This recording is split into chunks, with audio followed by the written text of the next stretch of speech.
Hey guys, what's up? How we doing today? Welcome to my little weekly show here. I'm Ricky Caruth with ZeroToDiamond.com. I'm an active real estate agent with RE/MAX of Orange Beach, Alabama, and I've created a group called Zero to Diamond. I wrote a book called Zero to Diamond, and I'm here to help agents all across the world with anything they need help with. Whatever I can help, however I can help, I want to help. So while I'm waiting on people to log in, this is a live show. Just a little background. I've been in the business since 2002. So far this year, I've sold over $12 million worth of property. I have about 15 properties under contract. I just wrote a $1 million offer today. I'm closing on 5 deals before tomorrow and Monday. 15 years of hard work is how I got here. So at this point in my career, I just want to give back to the industry, and I want to actually help with the failure rate, which is so high for real estate agents. 80% of real estate agents fail in their first year. Not in the first year, I mean 80% of realtors fail, period. So, this is just my way to kind of give back. I'm never going to quit selling real estate. I'm never going to go into coaching full time, but I do want to create a something that can help agents on a huge scale. So I wrote a book, so that's really been helping a lot of people. I have a second book that's being edited right now, and I'm super excited about it. The first book is the audio is done. So that's about to go live on Audible. And I have a online course for agents at ZeroToDiamond.com. I'm actually working on that to totally revamp the entire website. So that's coming. I'm doing speeches all over the country. So I'm excited about that. I got one in Kansas City. I got one in Biloxi. I got one in DC later this year. I'm going to go speak for a company in Gulf Shores, Alabama, next Tuesday. So I'm excited about that. So I'm just kind of rambling a little bit to give people a chance to log in before I really get going on how to survive a market crash.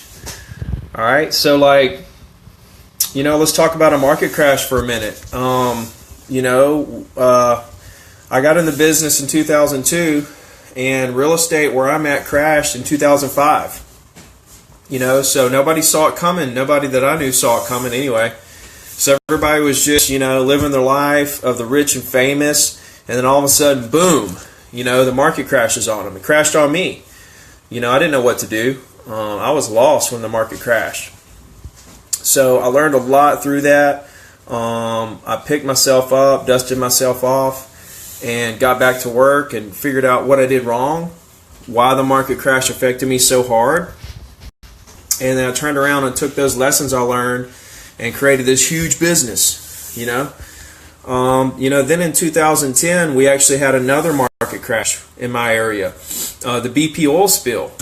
The BP oil spill hit in 2010, and it created like a market crash, like a small little market crash, nothing like 2005 or the stock market crash of 2008 or the .com crash of 2000.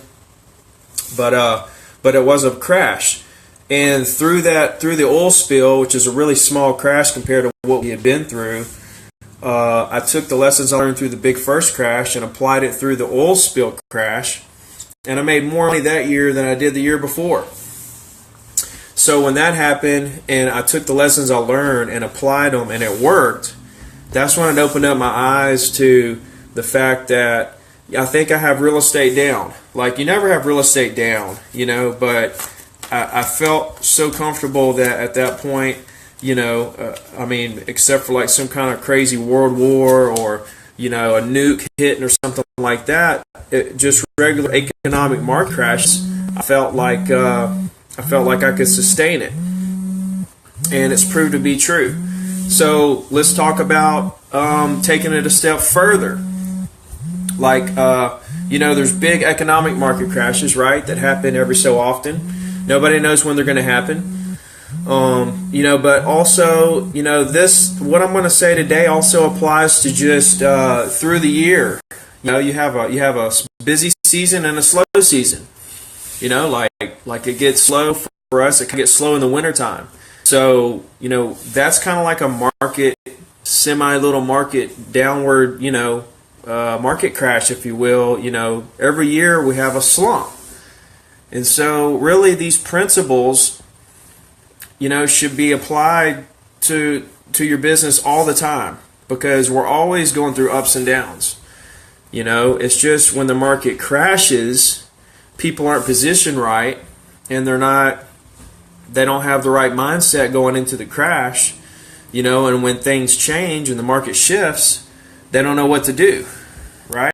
So that's what I want to kind of get into, is what I learned through the first big crash, and how I built my business up to be such a large business, and how when the next crash comes, I'm going to be so ready.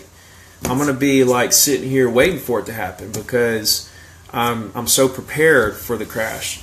When's a crash going to happen? Nobody knows. It could happen this year, next year, 5 years, 10 years, but it's going to happen. We're going to have a crash at some point. How long is it going to last? Nobody knows, right? It could last 6 months, it could last a year, 2 years. Nobody knows any of these answers, right?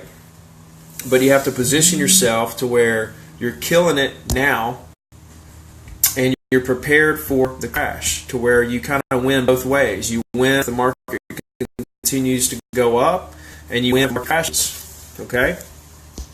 So, let's just kind of get into it. If you guys have any questions, just type it in.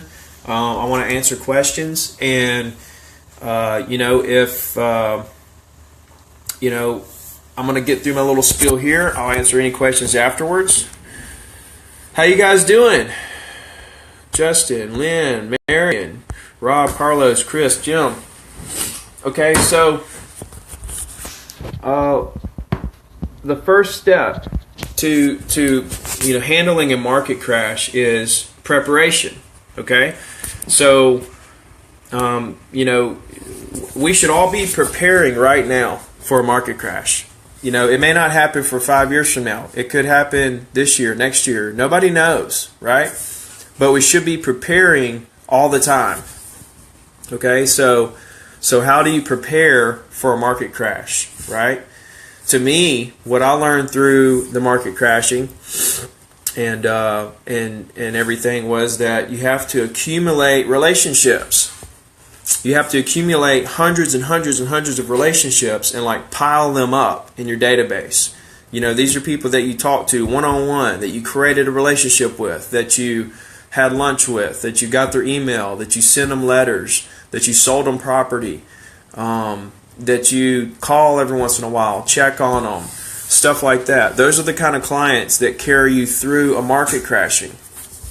So the first step is preparing for the crash by accumulating as many relationships as you can.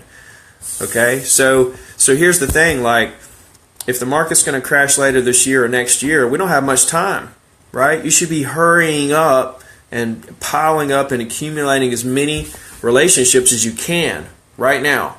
You need to be accumulating just hundreds and hundreds of relationships, quality relationships, people you've talked to, people that you deal with on a regular basis. That you come help them move a piece of furniture, you give them a ride to the airport, the things that you do for clients that stand you out from the rest of the agents out there. When it comes to relationships and agents, the thing is nobody picks you because you're the best. Nobody chooses a real estate agent because they're the best agent for the job. There's plenty of agents out there that will put their property on MLS, set up showings, negotiate deals. There's plenty of agents that will look up properties and send you criteria and show you properties, write contracts. I know hundreds of agents that will do that. So why would a client pick you?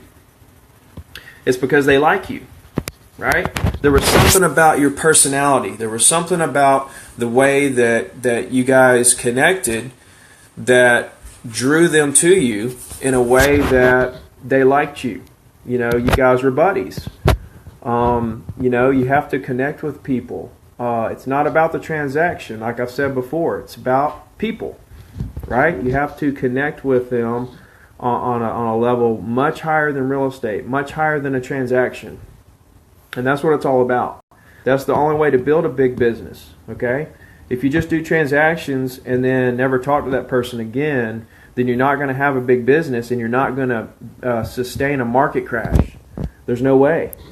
You have to have relationships in place so that when the market does fall, you can fall back on those relationships and say, hey, here's what's going on with the market. What can I do for you? Right? And during a market crash, if it's bad enough, there's going to be one of two kind of clients. There's going to be the kind of client that wants to buy because the market's low. They're going to want to take advantage of the opportunity that's before them. Or there's going to be the kind of client that's desperate and needs to sell because the market crashed on him, right? So you're going to have people that want to buy because the market's lower, and you're going to have people that want to sell because they're in trouble. So you have to fall back on your relationships, find out what boat they're in, which situation they're in, and then help them achieve what they need to achieve. It's as simple as that, guys. Now, you know, relationships are key. Relationships over transactions, you know, always. I mean, that's just, you know, in real estate, that's all there is if you want to build a big business that's going to be sustainable forever, okay? So the first step to sustaining yourself through a market crash is the first step is preparation. And preparation for a market crash is from now until the market crashes, whenever that is, accumulate as many relationships as you can. High-level relationships. Okay? What up, Daniel? Daniel Wilson. What's up, buddy? Down in Orlando. Give him a shout, guys. So, number one, we want to prepare by accumulating relationships. Step two, we want to identify when the market shifts. Okay? So, you know, as we're working every day, day in, day out, the market, you know, we're selling stuff, everything's going great. We get on this, we kind of get complacent, and we kind of get used to what's happening in our business and what's going on in our lives and the direction everything's going in, and we kind of just get complacent and we don't really think about the fact that the market could change, right? But the market's going to change. We don't know when, but it's going to happen at some point. Next year, this year, 5 years, 10 years, some point the market's going to change and do something different, right? I mean, to get technical, the market's always changing. Prices are either going up or down. Each sale is either more or less than the last sale. So everything's always changing. So step one is to prepare by accumulating relationships. Step two is to identify when the market is shifting, right? So, you know, as you're going through your motions and you're making all these sales, okay, then the market starts to shift, right? There's a different kind of, you know, attitude in the market with the buyers and sellers. You know, the economy's starting to change. Something has shifted, right? You have to notice that quick and pick up on it, right? So, you know, we want to be able to spot that coming, right? We want to notice that sales are starting to change. The number of sales, the prices, the buyers, what everybody's saying. And this could be triggered by anything. Nobody knows, okay? But we have to identify that it's happening, and then we have to take advantage of it. So as it's happening, a lot of people aren't going to notice it. And they're just going to kind of just be meandering through, you know, the market. Well, what's going to happen is a lot of those agents that aren't prepared, they didn't accumulate relationships, and they didn't identify that the market's shifting. They're going to get caught. Okay, they're going to get so far deep, they're going to think everything's okay, and then the market changes, and they continue thinking it's okay, and then turn around and they're too far gone, right? So a lot of those agents are going to have to get out of the business. You know, and it's gonna give up the amount of agents that's in your area. There's going to be less agents in your market, and that's a big opportunity for the agents that are still there. So it's your job to accumulate relationships, identify when the market starts to shift, and then take advantage of the opportunity that there's less agents in the market. Okay? When the market's down, that's the perfect opportunity for people to take market share. When my market crashed, and I came up with a vengeance, I came back before most of the agents came back, and I took all kinds of market share during the downtime. Right? 2008, 2009, 2010, 2011, 12. Those are my years where I really took a lot of market share. Then when the market started coming back up, I had all this market share already, and then my income started really dramatically increasing, right? Because I accumulated so many relationships, and I spotted the opportunity. So preparing by accumulating relationships all the time, noticing when, identifying when a market is shifting, okay? 1 second, guys.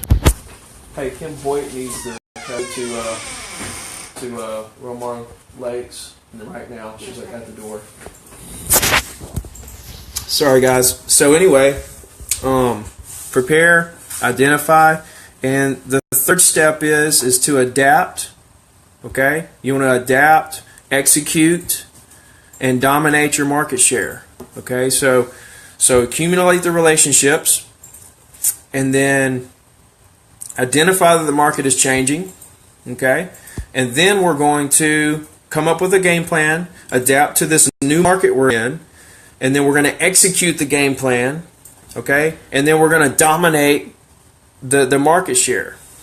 So that's how, basically, that's kind of a 3-step process that everybody needs to be doing right now. They need to be, every one of you need to be accumulating relationships right now to get ready for a crash that's going to happen inevitably at some point in the future. Okay? And then let's watch out for it. Let's be watching for when it happens so that we can see how the market's changing, adapt to how it's changing, execute on a new business plan, okay, and then dominate. So that's my 3-step process to surviving a market crash. And really, it's something that you can practice every year because our market goes up and down through the year. When the market starts slowing down, you know, in my book, Zero to Diamond, there's a chapter called it's about off-season. Champions are made in the off-season, right? And it talks about how when it starts to slow down in the year, that's when I really pick up steam. That's when I start really working hard. When all the other realtors are sleeping, okay, I'm getting market share. For when the market rebounds the next spring, I have more market share than I had the year before, okay? And I grow my business every year based on this same model that I'm sharing with you guys today. It's, you know, it applies to how the market goes down each year. It applies to when there's economic downturns. Anything that's a downturn in the market, this will apply to. And it will help you, number one, accumulate relationships that you need anyway, you know, and be prepared for a market crash, and then dominate the situation and take advantage of the opportunity. So that's what I got for you today. Do you guys have any questions? I hope this helped. I hope this gives you something to think about and something to implement with your business plan. Something that you can, maybe start focusing more on certain things because of something I said today. I think this is really good stuff that, I kind of live by it. Every day I'm trying to accumulate more relationships. I'm preparing for, any kind of market crash that's going to happen because I've seen several in my career, and we have a downturn every year in the wintertime. So, it helps me prepare for that to where I can actually make as much money in the winter as I did during the summer. So, it's all just good stuff. I'm gonna kind of chill for a second and see if anybody has any questions about how to survive a market crash or anything about what I've done through my career. Through this big crash we just had, through the oil spill crash that we had here on the beach. I'm excited moving forward. I'm prepared. I have my relationships in place. I I'm waiting to identify when the market's going to change. I'm going to adapt. I'm going to execute, and I'm going to dominate. I'm going to take more market share than I have now.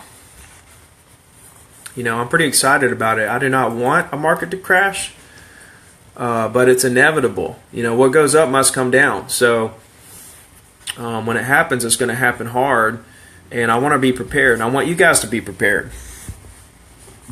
And let's just take, for example, if you got in the business right before the market crashed. Okay, say you don't have time to accumulate all these relationships before the market crashes. What do you do then? Same thing.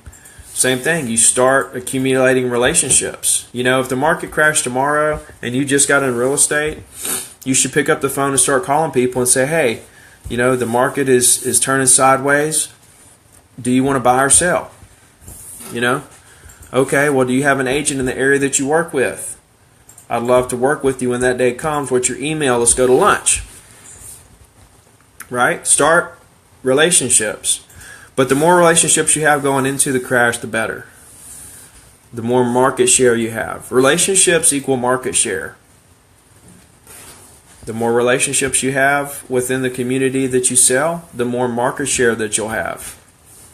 Simple as that, guys. Whoever owns the relationship space and whoever owns the listing landscape controls the market.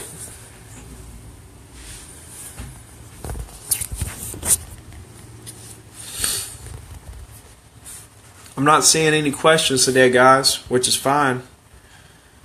I don't know that it necessarily was kind of a question kind of topic. It's more of, what's he going to say? How did he survive all the market crashes of his career? And, what can he teach me to help me do the same whenever the market crashes in the future? It's inevitable, guys. We don't know when, but it's going to happen. And I'm going to be ready. It's kind of twisted, but I'm kind of looking forward to it because I love to work. And when I see a challenge in front of me and something I can take advantage of to get more market share, I love it. I hate the crash, but I love the opportunity that it gives people that have the right mindset. I'm looking for questions, guys. If not, I'm about to log out of here. I want to thank you guys for watching. I'm going to be doing this every week like I've been doing. I'm not going to stop. I'm excited about my books. I've got some speaking arrangements later this year, one in Kansas City, Biloxi, and DC. I'm going to be in Gulf Shores speaking to Exit Realty Tuesday. If you guys know of anywhere that I could speak, feel free to let me know. I would love the opportunity. I'm never going to quit selling real estate. This is what I'm going to do to the day I die. But I want to help agents at the same time. I'm not going to be a full-out coach, but I want to help people. Okay. Right? And let me say something else. Where I'm at in my career, I feel like I'm at the bottom. I feel like I'm just starting. I feel like it's almost my first day in the business. Okay, every day is like my first day in the business. I feel like I'm so far away from where I want to be all the time. Where I want to be is like infinity. And let me say something else. So, I feel like I'm very humble about this. I've never bragged a day in my life, so I'm only doing this because I want to help you guys. So I hope this did help. I'm going to wait around a couple more seconds here and see if anybody has a question. Much love to you guys. I really appreciate you. If there's ever anything I can do for you, huh? Marlon just called and said there's questions coming in. I just guess you're not seeing them. She said there's like 10 questions. Guys, I'm not seeing any. Okay, I'm hearing that I'm having questions, but I don't see them. Do you see them on yours? Okay, guys, maybe I am having questions here. Hold on a second. I feel like I don't see them. Do you see them on yours? Hold on 1 second here, guys. Let me get on my computer here and see what we got going on. Yeah, there's a road chat. Okay, I'm sorry, guys. Y'all hang tight for me 1 second. My phone did not show questions. Give me 1 second here.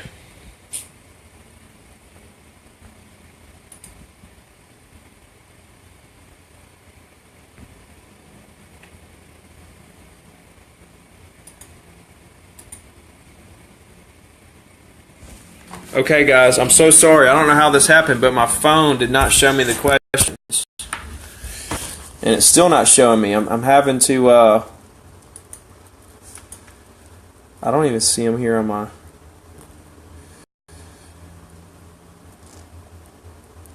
Guys, I'm having technical difficulties here. I don't know why this is... Do you see any? Okay. Okay, guys. Alright, I'm seeing questions. Hold on. Robert. Okay, Robert asks, your listing presentation, can you talk about that? How long does it normally take? Okay, it's not really on the topic of market crashing, but I love it, man. Let's do it. So, is this charged up? Okay. So, my listing presentation, it could take anywhere from 30 minutes to an hour, whatever. And what I do is I go in, I have a blank listing agreement, I have the comps, it's in a folder with a Ricky Carruth pen and a gift card to a nice restaurant. And I go in there and I connect with them on a personal level. And, you know, I'm not all fancy. I don't do pre-listing packages and I don't have this huge listing presentation deal. Okay, guys? I'm real simple and to the point, and I'm going to sell your property. You know, I'm going to go back to the office, and I'm going to make calls to find a buyer for your property. So I hope that helps, Robert. That it's just my style is so much more simple than today's listing presentation world and pre-listing packages and stuff like that. I see all those, to me, all that's kind of a time waster. You know, I'm all about time and spending my time to create more relationships.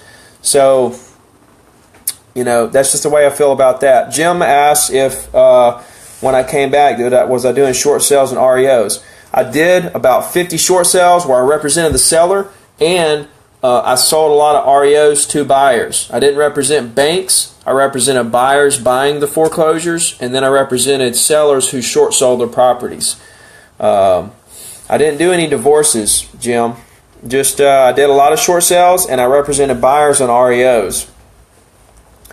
Bruce asks, Ricky, how do you handle the do not call list on your phone calls every day? I don't worry about it, man. I absolutely don't worry about the do not call list, because here's the thing. When I call people, I'm not calling them to solicit anything. I'm calling them to say, hey, I want to be friends, right? I'm calling them as their friend, not as a salesman, if you know what I mean. So I'm very confident in that, and I don't worry about do not call. I call. I don't worry about it. I've never heard of anybody getting fined anyway. So anyway, Jim asked, besides Zero to Diamond, best real estate book you would recommend? Oh, that's a hard one, man. There's really, I've yet to find like a real estate book that I thought was just like awesome. I'll be honest with you. You know, let's see. I read, you know, The Slight Edge by Jeff Olson. That's my favorite book ever. Just so you know. The Slight Edge by Jeff Olson is my favorite book. I've read it twice, and I'll read it again. It really puts a perspective. It's kind of like The Compound Effect by Darren Hardy, but it's a little deeper. I like it better. I've read both. Chris Stager, how you doing, man? He said, what are your best relationship builders if you don't know someone? Embracing a crash into future buyers and sellers only helps you. Yeah, man, absolutely. So the best relationship builder I know is just to get in front of people and ask them if they want to buy or sell. When they say no, ask them if they have an agent. If they don't, say, okay, well, can I stay in touch? What's your email? Let's go have lunch. You know, people try to get around the fact that you have to work at real estate and build these relationships one at a time. People want to say, or people want to try to find out what the magic little key is to like hundreds of relationships all at once. And it just doesn't happen like that. You have to do it one at a time, and it takes years. And everybody's trying to find a way around that. So I got two phones here because I got the questions on this phone. And I don't know why the questions aren't coming up on my phone, but it's all gravy, man. All right, Alex, how many contracts per day do you recommend? How many contacts per day do you recommend? Guys, if I were a new agent right now, it depends on where you are, man, but if I were a new agent right now, then I would be making 400 or 500 calls a day. With the new dialing systems that are out, back in the day, I hand dialed 50 calls a day. But in today's world, dude, I would make 400 or 500 calls easy every day. And I would probably talk to 10 or 20 of those people. All right. I'm trying to get to everybody's questions here. Jim, yeah, plenty of questions. I see it now. Yeah, Bruce, the do not call list. Don't worry about it. You're calling up to be friends with people, not to harass them or, sell them something. It's just not how. I just don't see it like that. Ronnie says, God bless you. You're a rock star. Thank you, Ronnie. Bless yourself, man. You're the man. Howard says, seen many different types of crashes. You're right on the radar. So Howard's agreeing with me on what I said about how to survive a market crash. I appreciate that, Howard. Aloha to you down in Hawaii. Yeah, those of you who didn't, weren't listening, first you have to prepare by accumulating lots of relationships. Secondly, you want to identify that the market is changing. And thirdly, you want to adapt, execute, and dominate your market share. Grab more market share when the market's down. That way when the market comes back, you have the market share. Susan. How you doing, Susan? She asks, do you go to the home inspectors and settlements? What was the book that you recommended that was better than Compound Effect? Do I go to home inspections? I don't go to home inspections, but I do go to closings. I go to every single closing. Now, in my area, it's a lot of vacation second homes, so the owners and buyers don't live here. So I don't, half my closings are by mail and half my closings are in person. But the ones that are in person, I absolutely go to every one of them. I take a closing gift. It's all about the relationship, baby. The book, Susan, was The Slight Edge by Jeff Olson. That's my favorite book. Oh, Jim cleared that up for me. Thanks, Jim. Robert says awesome. Jim says thank you. Alex says thank you. Okay, sorry about the technical difficulty, guys. With the questions, it's still not coming in on my phone. It's weird. But Jim has another question here. Best advice to gain more market share in a down market. Relationships, get more, make them stronger. Exactly. The best advice I can give you is to not quit real estate and to work harder when the market starts going down, right? Because agents are going to get out of the business. You need to stay in the business, right? And then you're going to make more calls. You're going to call all the people back that you've ever talked to ever in your career, all the people that you have relationships in place with. You're going to say, look, the market's changing. What do you want to do? Buy or sell? Then you're going to turn around and start calling all kinds of new people saying, what do you want to do, buy or sell? Right? And you're just going to build, and maintain. Relationships are the key. Guys, there's two ways. There's really three business models, okay? I want to tell you guys my little secret how I got to $100,000 a month. Okay, there's three business models. There's the business model who only works their sphere of influence and their past clients for referrals and stuff. Okay, those people are never going to make over $100,000 or $200,000 a year. Then you have the agents who go after new business, but once they do a deal, hey Karen, what's up? Once you do the deal, then they never talk to them again. but they're always getting new business, so they always have something in the pipeline, but they don't maintain those relationships after the closing. Okay, those guys will never make over a couple $100,000 a year. So you got sphere of influence people that don't really get new business, but they have a good spear, but they only live off that spear. Not going to build a big business. You got people that go after new business all the time, but don't maintain those relationships after the deal. Those people will do well, but never have a big business. Then you have the people like me, who always get new business and have a huge sphere, and I'm always adding to the sphere with my new business, making my sphere bigger and bigger and bigger and bigger, where at some point the sphere is paying me so many referrals and past clients, and I'm still getting new business that I'm adding to my sphere. That's when you have a big business. And that's what you do when a market turns and goes down on you. Market crashes. Okay, let's see here. People are asking about closing gifts. Guys, to be honest, I'm not too with it. I give a gift card to a restaurant around here, like a seafood restaurant, for like, 25 to $50, depending on how I feel, about the deal and everything. 25 to $50. You can get creative and do other kind of closing gifts, but always give a closing gift. Always give something to show that you appreciate the fact that they chose you out of all the other real estate agents. Give them something to show them that you care, because you do care, but they don't know unless you show them. So 25 to $50 is great. You can spend $100 on a closing gift. I mean, heck, you're making 5 or 10,000, 20,000. $100 is fine if you want to go all out for somebody. But I do like $25 each time. I have a pile full of gift cards to a restaurant around here, and I write their name on it and make it real nice and give it to them, and they seem to always be happy, so I keep doing it. People always like food. Okay, I'm waiting for some more questions. I'm so sorry I had technical difficulties. I don't know what's wrong. I've never seen this before where my phone didn't pick up the questions.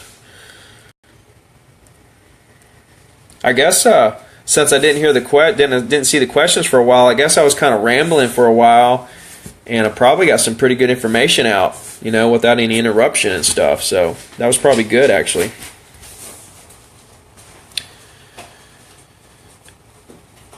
I'm glad somebody said something, though, because I was about to hang it up. Jim, no problem, man. I appreciate you watching, and I'm here to help you.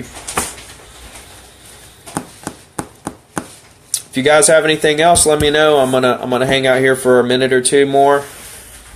Here's my office. A little war room.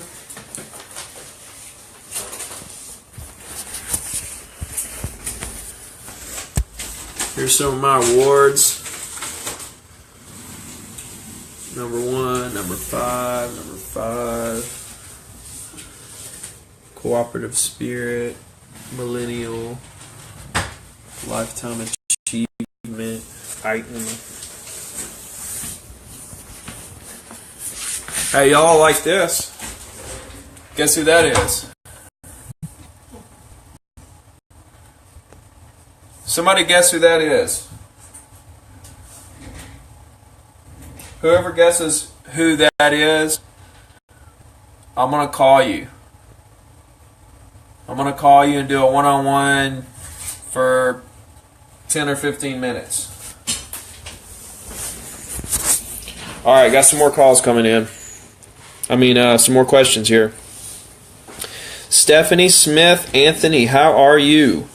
She asks, what do you do after closing to keep in contact? Monthly emails and calls? Absolutely. Absolutely. Oh, I think Bruce won the contest. Bruce, message me your phone number. I'm going to call you after this. Okay, after closing, absolutely. I do an email, every so often. Every week or every month, however you want to do it. Postcards every month, or every month to 6 weeks. Phone calls every so often. Check on them, see how they're doing. When I call them, I just say, hey, I'm just calling to check on you, see how you're doing. I don't even ask them if they want to buy or sell anything. I just call to see how they're doing. like you would your mom, like you would your friend. That's what this is all about. Alex asked, what time do I start making calls? Do you call expired listings as well? I start making calls as early as I can, about 9 o'clock. I say 9 o'clock, 9 to 12 is like the best time to make calls for agents, like for your energy level. That's when you're the most energized. That's when you can really, make some good calls. I can't say it's the best time that people are going to pick up, but I don't worry about that. I don't try to figure out when people are going to answer the phone. I just make calls, right? And I do call expireds. I haven't done it in a while because, I'm just so busy, but expireds are really good. But don't get so focused on one thing. Do expireds. Do circle prospecting. Do FISBOs. Do past clients. Have several things going. Don't just focus on one thing. But yeah, expireds are good. Go after them, but go after all other things too. You have to have several irons in the fire to really make this thing work. Okay. Stephanie guessed it too, but you were too late.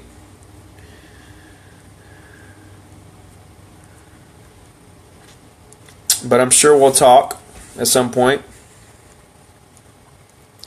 So it's Thursday afternoon, guys. It's almost 5 o'clock. It's like 15 till. Let's see. I showed one condo this morning at 9 o'clock, and then I came to the office and I plowed through a lot of follow-up work. And then at noon, I showed about 4 condos and wrote an offer for $1 million on a beachfront condo at Palms of Perdido. And then I went and ran 2 miles. And then I took a shower and got ready to do this.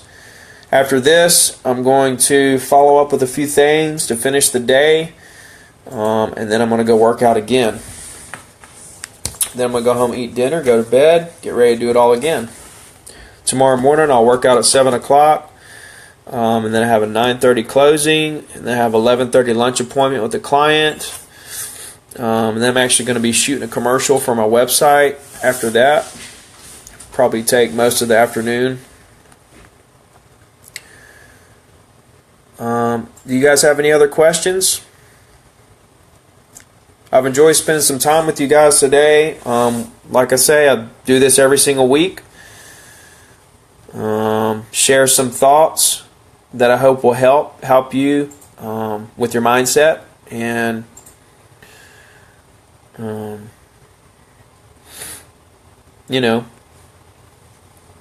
help you build a better business, something that will be sustainable when the market does turn down. You can be prepared, right?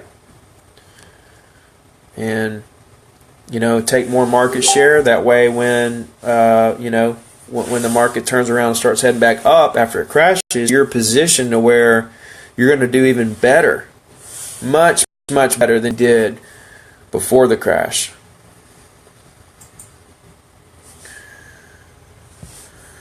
Okay, guys, I don't see any other questions. I hope this helped tremendously.